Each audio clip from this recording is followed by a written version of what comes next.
I must say, and declare, sir, this truth. I do enjoy large posteriors, and I cannot fabricate this assertion. My fellows of similar heritage and background will corroborate my sentiment given the same situation. When a shapely maiden with a pleasing proportion enters the room, you will get aroused. I'm tired of periodicals decrying my personal preferences in women. Tell the average yeoman and query him, he would agree. You must possess pleasing curves. What ho, gentlemen! Gentlemen, has your mistress a carapigious posterior? Verity! And command them to gyrate such wholesome figures. Verily, gyrate that healthy posterior, sweet lass owns a childbirthing figure. Okay, I'm sorry about that. Let's play some vampire.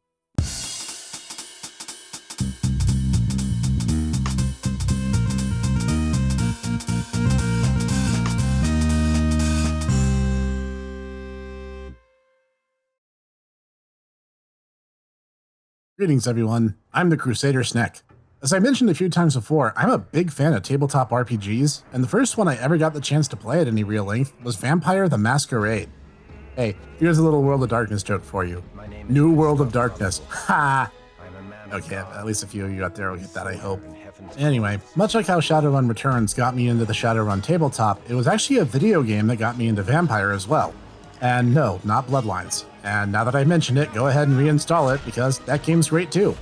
And I might touch on it someday as well. But there was actually an old World of Darkness game that preceded it by a couple years. It was my introduction to this world of vampires, werewolves, and leather trench coats paired with sunglasses. Vampire the Masquerade Redemption begins in 1141 AD with Christoph Romuald, a crusader knight as he is injured and very nearly killed in battle. He reawakens in Prague, tended to by local sister Agnieszka, who Christoph very quickly and obviously falls for. But not all is well. The wounded warrior is suddenly combating the undead horde under the beck and call of local vampires, bringing him to a silver mine to confront the foul heretical beast. He defeats the undead leader, but Christoph soon finds himself at the mercy of yet another and far stronger vampire, Ekaterina the Wise, who embraces Christoph into this world of darkness, Clan Bruja.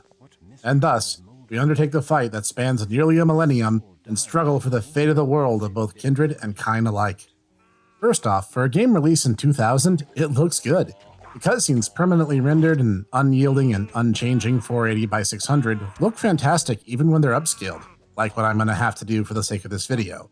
And a lot of attention was paid to detail. The gameplay segments, meanwhile, allow for much more dynamic range of available video scaling, but you can't window the game. Try and do that and the game goes into a hissy fit. But beyond that, even in lower resolution, the game is still a marvel for its era. People look sharp, the monsters look monstrous, and the background is littered with detail and careful attention to the level design. The sound is great too, with soothing ambience in some areas and blood-pumping action anthems and the pace picks up. Sound effects and overall sound design are high-quality stuff too. And the voice actors are really giving it their all, even if Christoph's actor, Nicholas Guest, and a few others have to cope with some faux ye olde English. Though I don't really fault them that, I find it rather charming, truth be told. Even in light of that, the script is still solid. The game as a whole is just very pleasant from an aesthetic viewpoint. Gameplay-wise, well, let's just say if you've ever played Diablo, this experience will probably feel somewhat familiar. You click to move around and pan the camera by placing the cursor close enough to one of the edges, which I must say I'm not a fan of that part. If there was some way to right-click and drag, I'd have preferred it, but this is the early 2000s, and that really hasn't become standard yet. Also, the camera tends to stay fairly close to Christoph's back as opposed to the isometric viewpoint, so you usually have a front row seat of the hack and slash.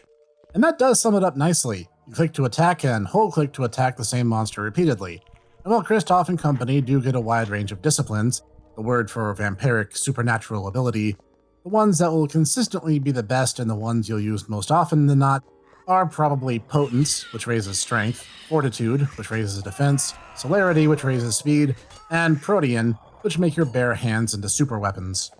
And you'll actually start the game with two of those due to Christoph being Clan Bruja.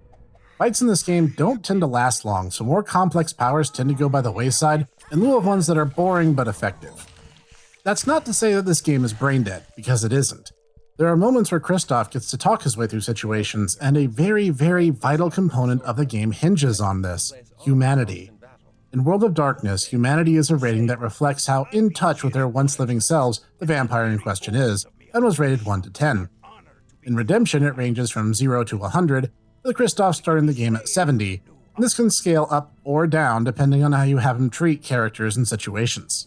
Being a good and virtuous knight and coming to other people's aid with no expectation of reward is the kind of thing that will raise it, and threatening others to get your way will typically lower it, and so on. And spoiler alert, since the game doesn't actually tell you this, if it drops past a certain point, you'll get a non-standard game over, and also it influences which ending you'll end up getting, so you have been warned. After combat situations and set pieces, you'll be rewarded with experience points, and like any good RPG, you can tailor your build to how you want to play the game. Just like the tabletop, stats are broken into 3 categories, physical, social, and mental, which each break down further into 3 stats each. Thus, if you want to just smash your way through, physical builds are the way to go.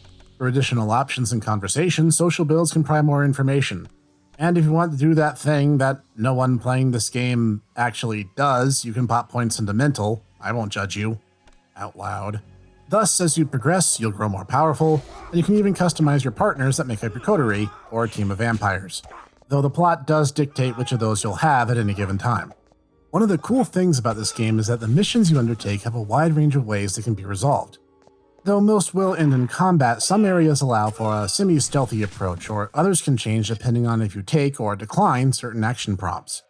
Because of this, the game, as a rule, tends to give Kristoff access to an enormous array of powers that a Bruja, or a reasonable GM, probably wouldn't otherwise allow. There's also several items and weapons in this game that seem a bit unbalanced, and not the least of which is a decently powerful two-handed sword that siphons blood from enemies when you strike them with it. And seeing as how vampire-type enemies, and just about any living creature, will die if they run out of health or completely out of blood, it just doubles the way that you can deal with certain enemies. And akin to Diablo, the game typically throws large amounts of items at you, and you can customize with them as you see fit, which is nice. Now, how could this game have stood to improve upon this setup?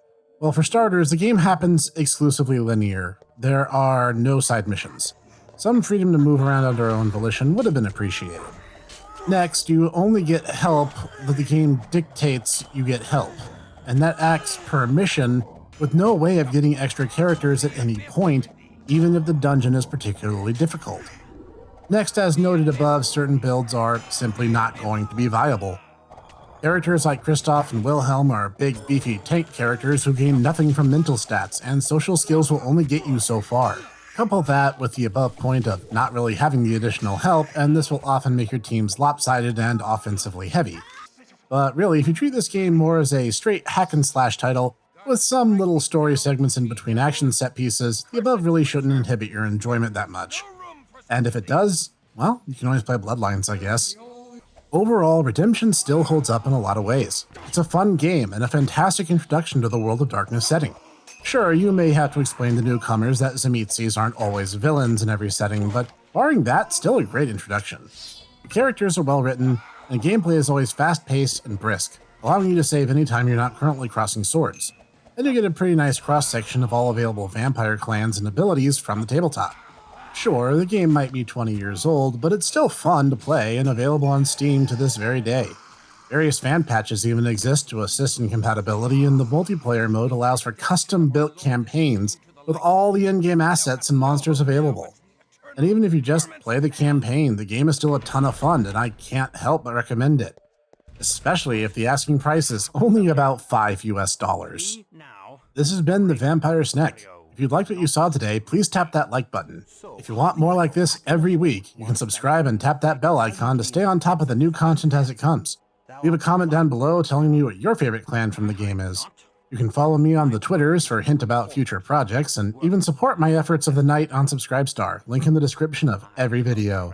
Thank you for joining me this evening, and I hope you continue to do so for more obscure games and indie excellence. And I'll see you there.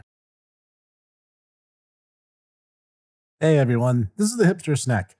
I just wanted to bring to everyone's attention that I'm holding a bit of a contest. You see, the channel is rapidly approaching 100 subscribers, which is a milestone I never dreamed I would hit within the first year of the channel's activity.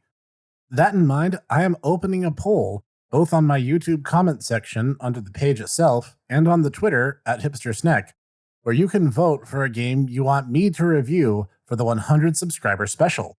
The only limitation is it has to be something that I have a means of playing, and it can't be something that gets me banned off YouTube for having played it.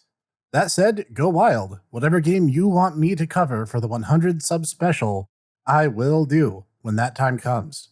So be sure to leave your vote either in the comment section on my YouTube channel or on the pinned tweet at Hipster Snek.